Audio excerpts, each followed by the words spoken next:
좋아요, 구독! 아침에 읽는 어젯밤 미증시 이야기 종목 브리핑 시작하겠습니다. 간밤 뉴욕 증시 3대 지수는 혼조세를 보였습니다.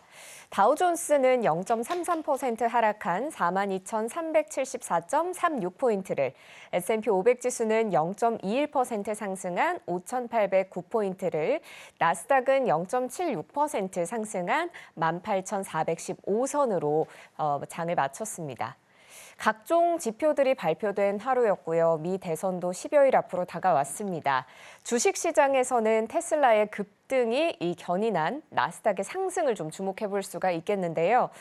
반면에 다우존스는 좀 하락하면서 이런 기업들의 실적 발표가 주가에 좀 영향을 미치는 모습이었습니다. 3분기 실적 발표에 따라서 개별 종목들의 주가 등락도 상당했는데요. 미 10년물 국채금리는 다시금 소폭 하락하는 모습을 보였습니다. 하지만 최근 치솟은 국채금리가 역시나 주식시장에 부담을 주고 있다라는 시각도 있는데요. 골드만삭스는 10년물 국채금리가 4.3%를 넘어설 경우에는 증시에 악영향을 미칠 것이라고 전망했습니다. 필라델피아 반도체 지수 오늘은 올랐습니다. 0.5%가량 상승해서 5,158포인트 선에 장을 마쳤습니다. 엔비디아 상승을 비롯해서 대부분의 구성 종목들이 랠리를 펼쳐줬습니다. 국제유가는 이틀 새 내리막을 보이면서 중동 지역의 긴장이 좀 완화되는 모습을 보였습니다. 개별 종목 위주로 살펴보면 M7 종목들부터 살펴보도록 하죠. 애플은 약보합 마감했습니다. 로젠블렛 증권은 애플에 대한 매수 의견을 재확인했는데요. 한편 미 소비자 금융보호국인 CFPB는 애플과 골드만삭스에게 8,900만 달러의 벌금을 부과했습니다. 양사가 공동으로 진행한 신용카드 사업인 애플카드 사업 과정에서 고객을 오도하고 소비자 분쟁을 잘못 처리해 수십만 명에게 피해를 줬다고 봤습니다.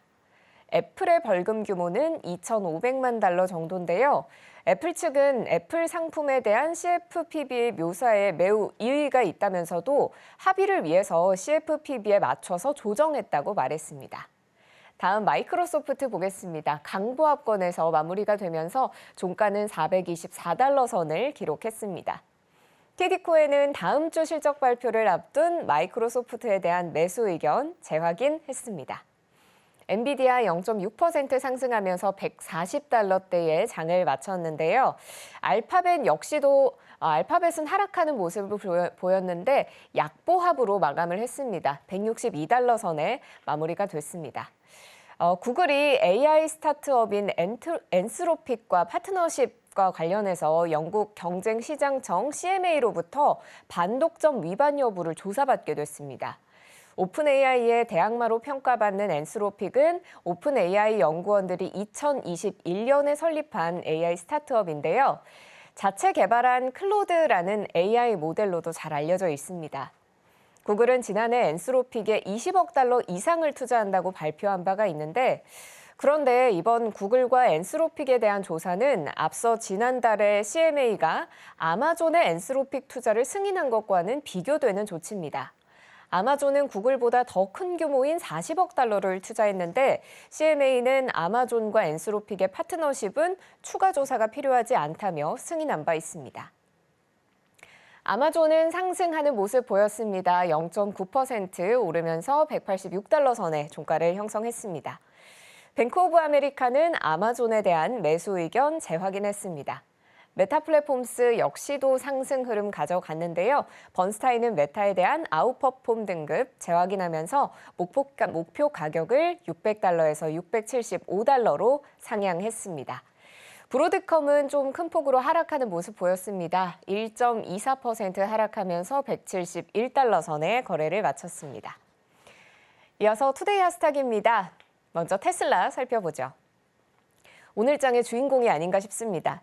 전날 장 마감 뒤에 공개한 깜짝 분기 실적이 공개되면서 오늘 장에서 테슬라의 주가가 폭등했는데요.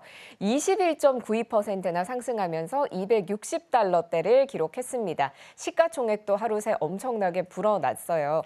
지난 2013년 5월에 24%가 상승한 이후에 사상 두 번째로 가파른 상승세를 기록한 건데요. 예상을 뛰어넘는 실적 발표에 더해서 일론 머스크의 발언이 이 투심을 더 자극하는 모습이었습니다. 머스크는 저가 자동차들과 자율주행 출현에 힘입어서 내년 자동차 판매가 20~30%가량 증가할 거라고 자신했는데요. 이는 팩트셋의 전망치인 내년 15% 성장을 크게 앞지르는 수준입니다.